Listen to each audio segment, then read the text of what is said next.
සුබෝදෑසනක් හැමෝටම අද දවසෙත් ස්වාමින් වහන්සේගෙන් මන්න හොයාගෙන ස්වාමින් වහන්සේගේ දේව පාමුලට ඔබ සියලු දෙනා ආදරෙන් පිළිගන්නවා. කියවමු අදත් සමිඳුන්ගේ වචනය. අපි බලමු මතෙව් 5:16. එසේම මනුෂ්‍යයන් විසින් නුඹලාගේ යහපත් ක්‍රියා දැක ස්වර්ගයෙහි සිටින නුඹලාගේ පියාණන් වහන්සේට ගෞරව කරන පිණිස නුඹලාගේ ආලෝකය ඔවුන් ඉදිරියෙහි බබලාවා.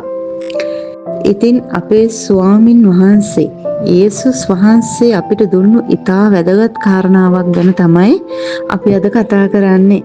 ඉතින් උන්වහන්සේ කිව්වේ ඔබගේ ආලෝකය බැබලේවා කියලා. ඉතින් මං ඊයේත් කිව්වා ආලෝකයේ තිබෙන තන අන්ධකාරය පහව යනවා කියලා. ඉතින් ඒ වගේ තමයි ක්‍රිස්තියානියෙකු සිටින තැන. ඉතින් ස්වාමීන් වහන්සේගේ දරුවෙක් කියන ඔබ මම සිටින තැන ආදරය, සත්‍ය, කරුණාව, සාමය, ඉතින් මේ හැම දෙයක්ම තියෙන්න ඕනේ. ඉතින් ඒවා අපේ වචන වලින් පමණක් නෙවෙයි, අපේ ජීවිතේනොත් අපේ පිටත සිටින සෙනගට ක්‍රිස්තුන් වහන්සේව පෙන්වන්න ඕනේ. ඉතින් පළමු අපේ යහපත් ක්‍රියා දැකලා ඒ ක්‍රියා තුළින් දෙවියන් වහන්සේගේ ආලෝකය අපි බබලවන්න ඕනේ. ඉතින් අන් අයට උපකාර කිරීම, සමාව දීම, අවංකව ජීවත් වීම, ආදරය කිරීම, විශේෂයෙන් කිතුණුවෙක් වුණාම කට පරිස්සම් කරගෙන ජීවත් වෙන්න ඕනේ. ඉතින් ඔය ස්වාමීන් වහන්සේගේ වචනේ තියෙනවා නේද දිව ගින්නක් කියලා. ඉතින් ඔය දිවෙන් ක්‍රිස්තියානියෙකු මොන දේවල් කරනවද කියලා මේ උදෑසන කල්පනා කරලා බලන්න. ඉතින් අපි අපේ ජීවිතය තුළින් දෙවියන් වහන්සේගේ ආලෝකය ලෝකයට පෙන්විය යුතුයි. ඉතින් දෙවෙනි කාරණාව තමයි අපි ඒ කරන ක්‍රියා තුළින් අපිට ප්‍රශංසාවක් බලාපොරොත්තු වෙනවා නම් අපි ඒ කරන ක්‍රියාවල් වලින් වැඩක් නැහැ. විශේෂයෙන් මං කෙනෙක්ට ආදරය කරලා, උපකාර කරලා, කෙනෙක්ට කරුණාව දක්වලා මං ඒ කෙනාගෙන් මට ප්‍රශංසාවක් බලාපොරොත්තු වෙනවා නම් අනේ ඔයා පුදුම කෙනෙක්නේ.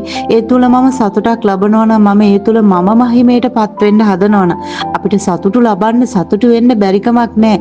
තමා තුලින් තමාගේ ක්‍රියාවට අපිට සතුටු වෙන්න පුළුවන් වුණත් ඒක අපිව උසස් කර ගැනීමට කාරණාවක් වෙන්න බෑ ආදර දරුවනේ.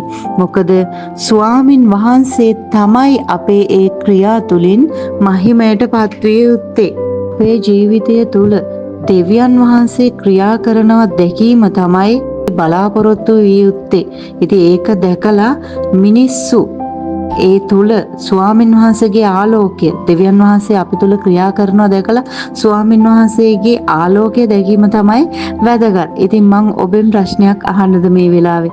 මිනිස්සු ඔබගේ ක්‍රිස්තියානි ජීවිතය තුල මේ දේ දැකලා තියෙනවද? යේසුස් වහන්සේ ඔබේ ජීවිතේ ක්‍රියා කරනවා මිනිස්සු දැකලා තියෙනවද? නැත්නම් හැමදාම ඔබත් ලෝකයේ මිනිස්සු වගේ ඕපදූප කියමින්, කේලම් කියමින්, ඉන්න තැන රණ්ඩු සරුවල් ඇති කරගනිමින්, අන් අයට ගරහමින්, තමුණුත් ප්‍රශ්නවල පැටලෙමින් ජීවිතේ විනාශයට ගත කරන, රෝගී ජීවිත ගත කරන ඒ වගේ කෙනෙක්ද? නැත්නම් අන් අයට ඔබේ ජීවිතය තුලින් දෙවියන් වහන්සේ ක්‍රියා කරනවා පෙන්නලා උන්වහන්සේගේ ආලෝකය පෙන්වන කෙනෙක්ද කියලා මේ උදෑසන කල්පනා කරලා බලන්න කියලා මම ඔබට මතක් කරනවා. මගේ ක්‍රියාව තුළින් දෙවියන් වහන්සේව මහිමයටපත් වෙනවද කියලා දෙවෙනෝ කල්පනා කරලා බලන්න. ඉතින් පළමුව අපි කිව්වා මා තුල දෙවියන් වහන්සේ ක්‍රියා කරනවද? වහන්සේගේ ආලෝකය මා තුල තියෙනවද කියලා කල්පනා කරලා බලන්න. ඒ තුල ස්වාමින් වහන්සේ මහිමයටපත් වෙනවද කියලාත් කල්පනා කරලා බලන්න. අපේ නිවසේ, රැකියා ස්ථානයේ, පාසලේ, සමාජයේදී අපි අපේ ආලෝකයේ බබලවමින් ආලෝකයේ දරුවන් මෙන් හැසිරෙමු. එවිට අපේ පියාණන් වහන්සේ මහිමයටපත් වෙනු ඇත. ආමෙන්. ඉතින් අද දවසෙත් ඔබට අනර්ග පණිවිඩයක් ලැබුණා කියලා මම විශ්වාස කරනවා. අද දවසෙත් ඔබගේ ආලෝකය සමාජය තුල, ලෝකය තුල බැබලෙන්ට ස්වාමීන් වහන්සේගේ කරුණාව ලැබෙන්න කියලා මම මේ උදෑසන ඔබ වෙනුවෙන් යාචනා කරනවා. යේසු පිහිටයි හැමෝටම.